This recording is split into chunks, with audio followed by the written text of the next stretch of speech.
Hey, what's happening? My name is D, and welcome back to another episode of Book Reviews with the Regular Dude. Today, we're going to be talking about The Sun and Its Shade by Piper C.J., Book 2 in the A Night and Its Moon series. But before we get into all of that, I got to give a quick shout out to my Plus Ultra Don't Fretters, my top tier supporters on Patreon, JJ Valdez, Peggy Lou Who, Laughing Cat Dog, and Michaela. Thank you all for supporting the channel and helping me to ensure I'm able to keep creating content and put it out as frequently as my declining mental health will allow. If you also want to help support the channel and gain access to exclusive content you won't find anywhere else, make sure you consider subscribing to my Patreon at patreon.com/don'tfret_. If not, no worries, but please don't forget to like this video, subscribe to the page, and hit that noti bell. Now back to The Sun and Its Shade. So I reviewed book 1 of this series not too long ago, like maybe a month ago. I don't know. What is time, right? And I assume that if you've clicked on this video, you've either seen that video or you're familiar with the series. But just in case you randomly clicked on this video and you don't know anything about the series, or you forget what happened in book 1 because the series is kind of forgettable. Quick recap. Book 1, A Night and Its Moon, is about two girls who grow up in an orphanage together named Nox and Amaris. They are like the best of friends, maybe more. The orphanage is kind of a human trafficking hub where the madam sells children to the church or to farmers for labor, or to brothels. They keep Amaris hidden because she's such a pure, mysterious girl with her white hair, pale skin, and purple eyes, and Nox has been kind of in charge of taking care of her or hiding her away or whatever. And so one day, a brothel owner sees Amaris and is like, ooh, I gotta have her, which is super creepy. And Nox and Amaris make an attempt to escape, and Amaris manages to escape with the help of a mysterious assassin/monster hunter named Odrin. Nox is sold in Amaris' place, and they grow up separately. Nox becomes a courtesan at the Silky, and Amaris trains to be a reaver at Calmoran. Reeve, the best reaver to ever reave anything. Nox thinks about Amaris like every single day while they're apart, and Amaris thinks of Nox like once. But their fates are intertwined, you know what I'm saying? So eventually they're reunited for a brief moment, and then Amaris is almost killed by a dragon alongside a Fey general named Gadriel. And The Sun and Its Shade picks up like right after that. So let's just get into it, shall we? But before we get into the actual review, I feel like it's necessary to give a little disclaimer, because while I haven't had the same experiences as other booktubers or book talkers when discussing this series, it's entirely possible that somebody could click on this video in bad faith. Stalking, harassing, and threatening reviewers who aren't glazing your favorite author is weirdo behavior. It's not something a sane person would do. Once an author releases a book, they let it go. It's not theirs anymore, and it's open to critique. No author, no book is immune to criticism. And if you think calling me slurs, sliding into my DM, or bothering my family is going to make this author your bestest best friend in the whole wide world, you live a sad, pathetic life. And if you feel real pressed about it, why don't you stop hiding behind a keyboard, come say it to my face, and we'll see what's really hood. And on top of that, critiquing a book is not a personal attack on the author. And this video is a review of The Sun and Its Shade. It is not about the author. It is not about the numerous controversies that the author finds themselves in the middle of. This isn't about how the author allegedly sent friends and fans to stalk, harass, and dox multiple different women. This isn't about how the author allegedly has a burner account or had a burner account to keep an eye on certain reviewers that she doesn't like. I'm not trying to drag the author. I'm not trying to question the validity of her master's degree in folklore that she uses as like her entire brand for her TikTok account. It's a super real degree. The university has a record of her graduating from there. Look it up, haters. And I'm not going to criticize the author for painting herself as like a rags to riches story when she ain't never been poor in her entire life. As somebody who's experienced extreme poverty and has literally had to scrounge and beg for food at one point in his life, I find deeply offensive. This ain't about that. And I'm certainly not going to bring up out every time this book is critiqued for its harmful content, including racism and ableism. The author doubles down and explains how she, as an able-bodied, cisgendered white woman, is an expert in oppression, and y'all are just being haters. It would be very silly and in poor taste to bring any of that shit up. This is just about the book. And in all seriousness, I also know that when I review books by this author, it also draws another crowd who aren't fans of this author. And I don't want to see any comments that steer into misogyny of any kind. So I don't want to see any comments that are like dragging her appearance or saying something kind of slut-shamey that could be actually harmful or demeaning to actual sex workers. That's not cool. Man, this is a long intro. Okay, so now I'm going to recap what happens in the book and share my notes that I took while I was reading it. If you don't want any spoilers for this book and you just want to get to the analysis at the end, I'll put the time code in the description down below. And now let's get into it. Prologue. In Nox's dream, Amaris the Honky tells Nox that she smells like dark spices. And like, I know that she means like cinnamon, cardamom, maybe cloves. I don't know. I don't know how this person smells. I should because they bring it up all the time, but like, I don't. But I think because the writing is really like, oh, she's dark and sexy and sexual. And there's like a lot of like racial overtones in the first book. This just feels very fetishizy to women of color, which I don't like because I'm a normal human being who doesn't like seeing people be fetishized. Also, this immediately highlights how one-sided this sapphic romance is. Nox is borderline obsessed with this dandruff demon while Amaris barely remembers Nox. And then I have a note here, and I don't exactly know what I'm talking about, but it says fetishizing whiteness is Nox a if it ain't snowing we ain't going kind of gal. But to be fair, it seems like it's always snowing, if you get what I'm saying. Okay, part 1, chapter 1. Amaris wakes up in a lab and Garfield, no, thanks autocorrect, Gadriel is being kept as a test subject. Weird mishmash of fantasy and modern science, cause thinking how a fantasy world would do science is too much world building for one author. In 2 paragraphs, Amaris has displayed more romantic affection for Gadriel than she has for Nox. Amaris abuses her power on a student to make her help save Gadriel. Chapter 2. Amaris is served a meal she hates of unseasoned boiled chicken and carrots. Weird. I thought white people didn't season their chicken. Crazy how this author is trying to debunk white stereotypes while doubling down on BIPOC stereotypes. The masters in the universe let her treat Gadriel. Chapter 3, Nox is with the Reavers. That's all it says. That's all that happens. Chapter 4, back at the university, Gadriel wakes up and is studied. When asked who Amaris is to him, he says, we fought together and obeyed, and Amaris is really mad about that. Chapter 5, more Nox and the Reaver stuff. They go back to Obeid, the capital where the dragon got loose or whatever. They go to the Silky, and it's been shut down because Nox is a wanted traitor now, and the madam was arrested. Chapter 6, they sneak into the capital. Chapters 7 to 10, Amaris goes to the library. I gotta edit these notes before I start filming these videos because it says the best day. Gadriel is like, yo, why you mad at me, dog? But I'm pretty sure it's supposed to say the next day Gadriel's like, yo, why you mad at me, dog? That's how he says it. That's the lines.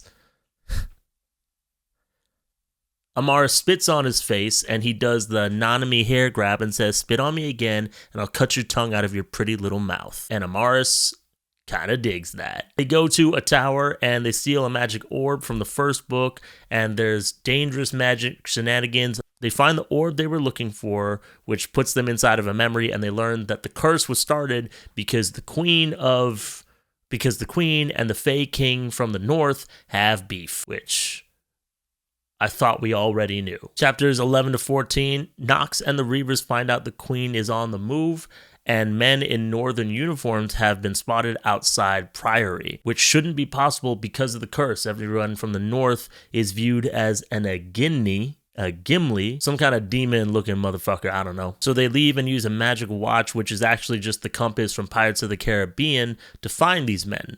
They go to a village, and this woman freaks out and tells them to get in and watch out for the spider.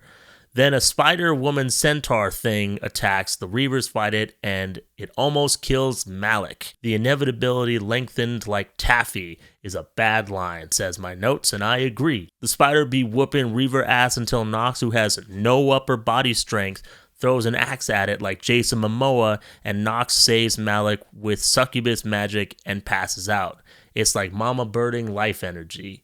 Yeah, this is the first thing I've ever read about like with a succubus in it. I don't think I've watched anything with a succubus in it either, so like I assume they can just do that. I don't know, and I don't really care, to be completely honest. Kind of wish that these spider things were more relevant. I don't know if they're like creatures that are going to be more of a threat further on in the series, if this is a little one-off thing, but I don't know. Chapters 15 to 17, Amaris and Gadriel lay in bed as friends, don't be gross, and talk about the Northern King. Amaris makes the conversation about her in her head, and they plan to leave the university. The master of manufacturing makes cyborg wings, kind of, sort of, not really, for Gadriel, and then the master of magic tries to keep Amaris for study. They escape, but Piper doesn't tell you how they escape. She just tells you that a bunch of people make up rumors, legends, and stories about it, which is kind of like that one chapter in the first book that's like, there's a word for the space between moments, but I don't know it. Fuck you. Then we get into part 2 of the book, chapters 18 to 23.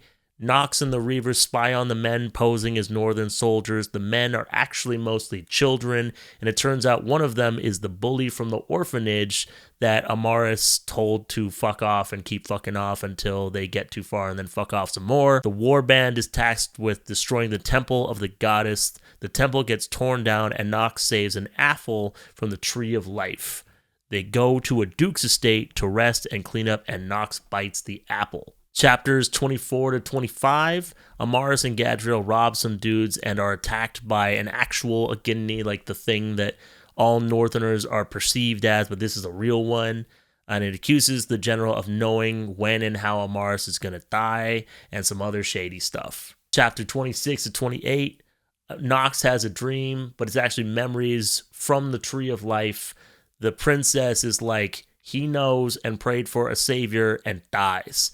A mysterious man picks up something very important that makes a noise. No, a mysterious man picks up a bundle that makes a very important sounding noise, or it makes a noise that is clearly important. How can anyone ignore? I don't know how to phrase that because it was very strange. But it's obviously Amaris. Weird, and then I have a note that says, weird, I guess baby cries count as commands, hence Nox's devotion to her, which I don't know if I want to stand by that theory, but there's a part of me that suspects that Nox only loves and cares for Amaris because Amaris's cries were like, care for me, and she fell for the magic or something. I feel stupid for not catching that sooner, but also I don't care about this book, so why was I giving it all that much thought?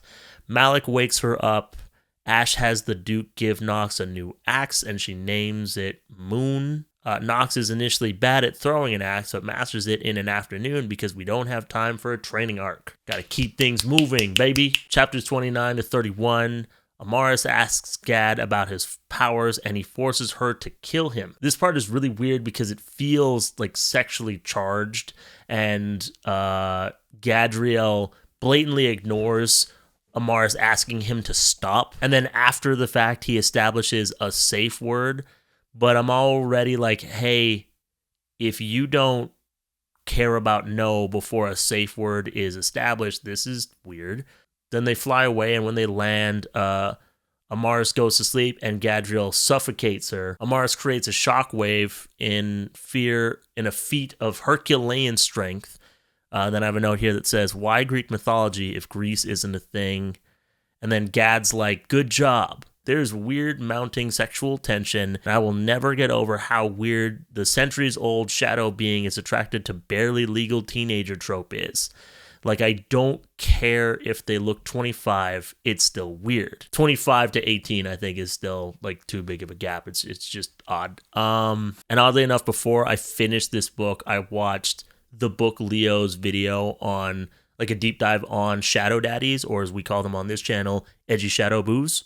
And the extreme age gaps are not necessarily about age gaps in and of themselves, like a demonstration of, like, the power gap between the edgy shadow boo and the female love interest main character, you know what I'm saying? And the Book Leo talks about how, like, that power dynamic makes consent pretty murky, and I would tend to agree, and it gives me the ick. Like, I understand that, like, some people are attracted to power, but I think when it's so imbalanced like that, and maybe the main character grows in power and they become equals in some way, but I still don't like how initially the romance and the story starts with such this huge imbalance. It's very creepy, and it's very, like, groomer-ish, and I don't find it appealing. And I'm not the target audience for books like this. That's part of why people think that my videos are funny. But it's just like, I don't know, man. It's creepy. You know, I just think it's creepy. It's like, it's a grown man with all the money and power, sometimes magic power, sometimes like economic, whatever, that you could want, and he's going after a barely legal teenager who has no power. That's creepy, groomy, and predatory, and I just don't think that that's cool to romanticize. A lot of people are like, oh, I don't want to yuck your yum or whatever, and I do think it's yucky. I think that some people's favorite snacks are yucky. I got a buddy who loves yogurt-flavored chips. Gross. Do you? Bon appetit, dog, but I will never. They argue, and Amaris is mad because she's turned on by the choking. Amaris jabs at Gadriel by saying, I'm just somebody you fought with and obeyed. And Gadriel's like, you are so much more. Ugh. Whatever. Chapters 32 to 35, Malik admits to Nox that he likes her, and he's really sorry about it. Nox makes a speech about how she'll always love Amaris, but she doesn't know if Amaris loves her, and just because she loves someone else doesn't mean she can't also like Malik. They start making out, and then Nox has like a weird inner monologue about how she prefers women to men. This book feels very turfy, like Piper C.J. is trying to be the next J.K. Rowling, you know what I'm saying? Even though we're in a world where it seems like homosexuality or bisexuality is like super, maybe not common, but no one bats an eye at it, but there's no non-binary or trans people in sight, which is really weird to me. What if Nox meets a trans woman? Like, does her powers work on her? Anyways, Nox makes Ash sleep next to her. No, it's Malik. It's not Ash.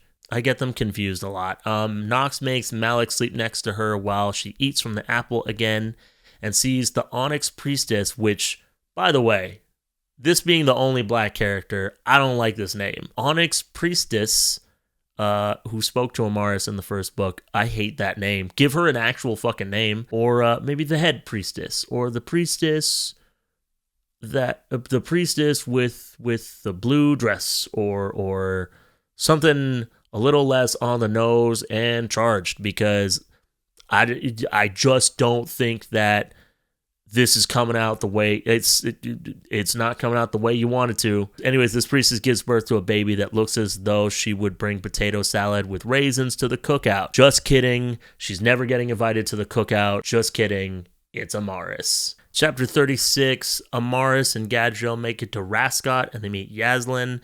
They stop at an inn and Amaris thinks of Nox for the first time, and then they bump into Odrin, Amaris' adoptive father. Chapters 37 to 39, Nox is like catatonic after eating the apple, but not exactly. She's just ignoring everybody because she doesn't want to deal with what she saw. She takes Ash and Malik back to the orphanage that she grew up with, and the madam reveals that she's the daughter of Princess Daphne, which is a huge shock, and we didn't see it coming. What a twist. This is gripping stuff. Chapters 40 to 41, Amaris and Gadriel fuck. No, they do other stuff, but still. I hate the writing in this book especially, but the spiciness. But the writing in the spicy scenes, ooh, I hate that. Ooh, gross. Ooh, it gives me the ick. Me and my wife talk about this every once in a while, but like, for me and like my black friends, I can't speak for the whole black community because I don't know them all, and we're not a monolith, but to me, spicy when we're talking about food means like spices with like flavor, and then heat is like a different thing. And for my friends who play D&D and LARP and don't have a lot of rhythm on the dance floor, spicy just means heat and there is no flavor. And I feel like there is a parallel in when we're talking about spicy books where some spice I've read for this channel, I think, has flavor. And there's some romance to it. There's like gentleness and like fierceness or kink, whatever. And it's tasteful. Other spicy writing that I've read for the channel that's all heat, no taste, no flavor, And this is that. It gives me the ick. It feels very violent. It feels very misogynistic in its own way. And I'm just really uncomfortable. Chapter 42, Knox arrives at the Reavers townhouse in Rascot. And again, it's like reunited and it feels so good.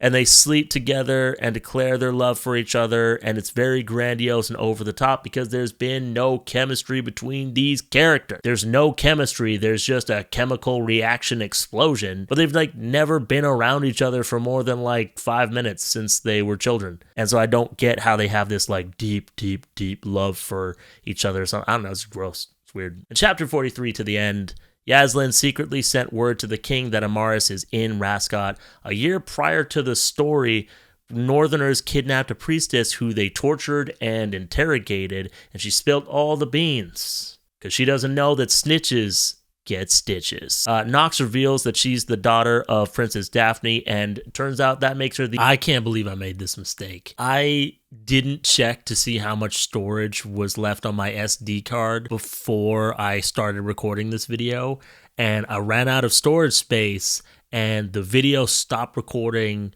I was talking to my camera that was recording nothing for like 10 minutes. And I almost would have finished recording in time. I had to leave because I went to go meet up with some other comedians to like write jokes and work on some other project. And yeah, that was super fun. So the video cuts out right when I was about to say like Knox reveals to all the Reavers and Gadriel and whatever that she's the daughter of Princess Daphne, which makes her the heir to the entire continent. So Amaris, the milk cricket, the dandruff demon, the sour cream citizen is like honky Jesus, because she was sent by the goddess.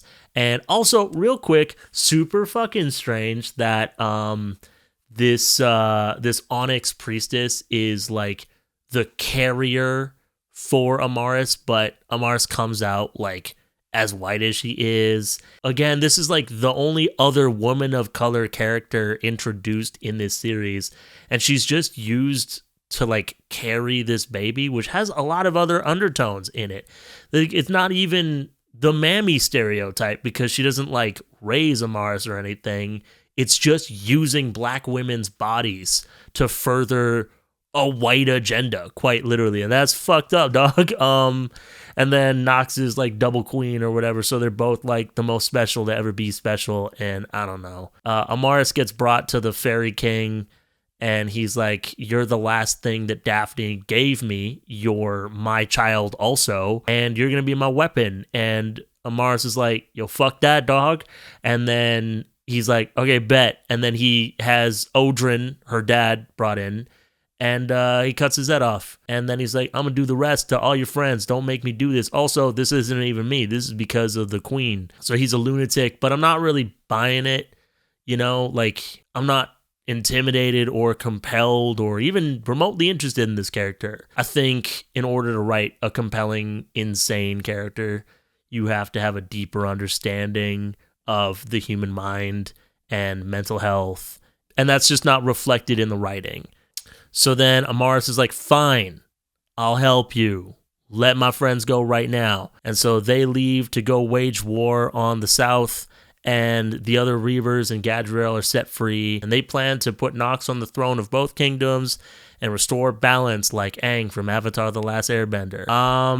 That's the end of the book. So now we're moving on to the analysis part of the video. This is where I break down the book into 4 different aspects, which are character, world building, plot, and prose, and I share my thoughts on those 4 aspects. So starting with character, I guess the main characters, Knox and Amaris, are the ones that like kind of develop or kind of characterized, and even though we get more points of view than those 2 characters, this isn't an ensemble cast of characters. I believe the author is trying to make Knox like a morally flexible, complicated, nuanced character. It seems like her main arc in this book is confronting her own misandry, which I honestly think is well-founded. Like, when you've been treated as an object your entire life and you're at the mercy of like patriarchy, because she meets like these 2 dudes, the Reavers, who are not like absolute dickheads. Kind of reads like weird hashtag not all men commentary. Yeah, and then Nox being the special is kind of like unsurprising. It crossed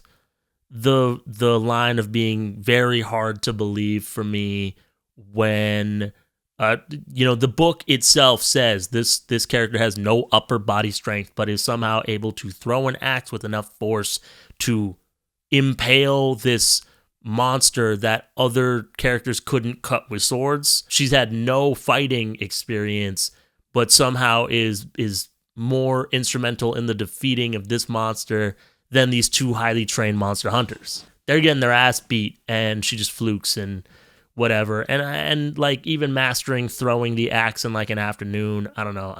I ain't buying it. Like Nox's characterization is incredibly shallow, and I don't find her likable or compelling. Like in a lot of other videos, I'll say something like, they make it hard for me to root for this character. Rooting for any character in this book didn't even cross my mind. Amaris doesn't really arc in this book other than she learns that she's into choking and that she's like gay for Nox, but other than that, she's super into men who adhere to the patriarchal male beauty or male power fantasy standards. I suppose, like, to be fair, because her whole life goes to shit even more than it already was in the last couple of chapters of the book, you could argue that more of her arc for the series is going to happen in the next book or the book after that. But I'm going to be real with y'all. I have extreme doubts. I think in this book, the romance between Nox and Amaris shifts from being completely one-sided to more like 80-20. Because we get a lot of Nox still pining after or dreaming about Amaris, and a little bit of Amaris remembering that Nox exists, but that's kind of it. I do not buy this romance other than like maybe it's the fated mates trope or something, because they're never around each other after they're separated as children. They've grown into completely different people. They say that much in their own inner monologues, you know what I'm saying? So it's just, I don't really buy it. And these two characters are sort of like a weird hybrid of the two different extreme examples of the girl who isn't like other girls archetype and the grumpy golden boy and the edgy shadow boo. And if you can hear voices, my wife and her best friend just got home. Credit is where credit's due, though. The author does give Nox a love interest that is neither the grumpy golden boy or an edgy shadow boo. This is like an honorable cinnamon roll, so I guess we're breaking down some barriers, Trailblazer. That said, all the love interests and all the other characters are just cardboard cutout archetypes or plot devices with dialogue. And no matter whose point of view we're getting narration from, all of that narration is indistinguishable from each other. So the book kind of has this very like bland, flavorless, monotone quality to it. Moving on to world building, I don't know if you've read one BookTok romantasy book, World, you've read them all. The religion that the entire continent believes in, like the one religion the entire continent believes in, is still kind of strange to me.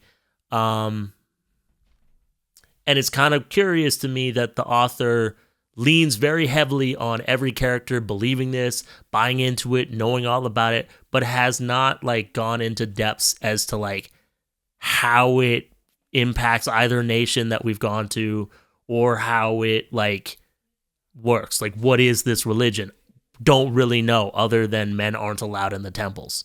And this might be more of a writing thing, I don't know, but like the way this world just knows what racism is, and it knows what sexism is, and all these other isms from the real world, as well as like it has carriages, but I haven't heard anything about guns, but there's chess, there's running water, there's whiskey, but also everybody rides on horseback, and there's like no electricity, and I don't know, maybe it's done through magic or whatever. I don't remember if that's been a detail, but I don't understand the technology level or what era this book is supposed to be in. And it just feels like, I don't know, it's very lazy, sloppy, inconclusive world building. And again, like, I think there's attempts at making commentary, but the commentary is made by somebody kind of like Britta from Community, but not nearly as smart. That was a little far. I don't know if I'm going to keep that. Then moving on to plot. I gotta be honest with you, this book is like 540 pages long, and I am almost astounded and impressed that the author waited until the last 40 pages to make something that matters happen. This is just another late-stage capitalism. I'm going to take advantage of my readers, all set up, no payoff ass book, and I'm tired of it. And maybe it's just an example of pretty white privilege that nobody makes the author write actual plot. Moving on to prose, I've been doing stand-up comedy for like a couple of months, and I've seen a lot of other dudes at open mics not really knowing what their voice or vibe is as a comedian. It's like they're doing an impression of comedians they've seen do Netflix specials or seen on YouTube or something like that. It's an impression of somebody who's done years of crafting and trial and error and practice and growing. It's an imitation of somebody who knows what they're doing. Piper CJ's writing is a lot like that. Thank you so much for watching this video. Thank you to my super duper don't fretters, Lauren,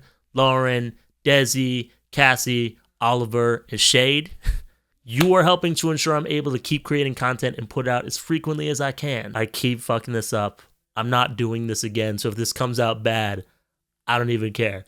If you also want to help support the channel and gain access to exclusive content you won't find anywhere else, gain access to the private Discord server, and we do like a monthly book club. You can chat with us. It's a good time. Hey, do you like fun? If you like fun, check out patreon.com/don'tfret_. And guys, I don't want to end this video on a heavy note, but I got this email and I've been crying about it for days. And it's not from YouTube and it's not from my editor, Sunny. It's from a third party that's meant to be on my side. And they're really upset that my last video did 9 out of 10. So if you don't like this video, subscribe to the page and hit that noti bell. They're going to sue me for 6 figures.